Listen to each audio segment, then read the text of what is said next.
La seconde question orale est posée par Philippe Durand et elle porte sur le projet d'aménagement, sur l'information des riverains. Je suis un peu long parce que c'est le temps que le micro arrive en fait. Relative au projet d'aménagement Ordener-Poissonnier. Ça y est.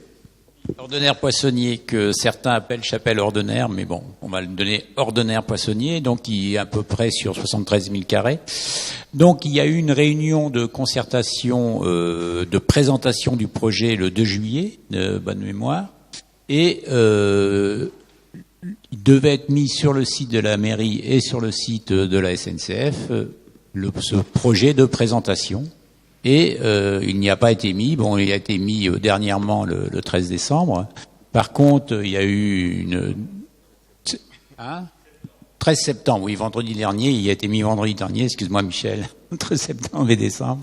Par contre, le compte-rendu de réunion dont les riverains ont besoin, lui, n'a pas encore été mis. Donc c'est important aussi que le compte-rendu de cette réunion, puisque vous savez qu'il y a beaucoup de discussions autour d'Ordener-Poissonnier, principalement par rapport à la densité, qu'est-ce qu'on y met, qu'est-ce qu'on n'y met pas, l'impact de l'espace vert, etc., etc.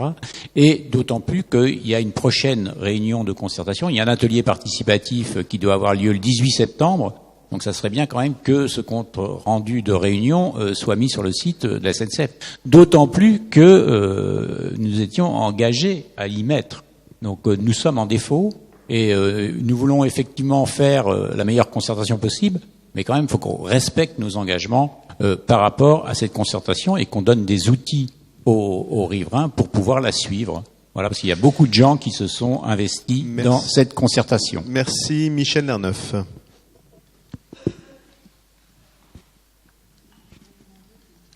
Eh bien, comme tu l'as dit, Philippe, le 13 septembre, la présentation a été mise sur le site par Espace Ferroviaire, car je rappelle quand même que c'est un projet d'aménagement d'espace ferroviaire, il va y avoir 2 comptes rendus qui vont être mis très rapidement, je pense d'ici 2 jours, un compte rendu synthétique et un compte rendu du type verbatim, c'est-à-dire qu'il reprendra grosso modo 36 pages qui reprendra tout ce que les uns et les autres ont dit. Alors, c'est vrai qu'on peut aller plus vite, mais ce qu'il faut savoir aussi, c'est que dans la mesure où c'est une opération menée par Espace Ferroviaire, déjà il y a tout le problème de validation au sein d'Espace Ferroviaire qui demande un certain temps, et puis après une validation conjointe faite par les différents intervenants, donc entre autres les propos de notre maire, les propos des uns et des autres, et tout ça, voilà, c'est fait. Et on est en train de finir de valider l'affaire, et il sera là d'ici 2 jours, je suppose. Merci beaucoup pour cette réponse.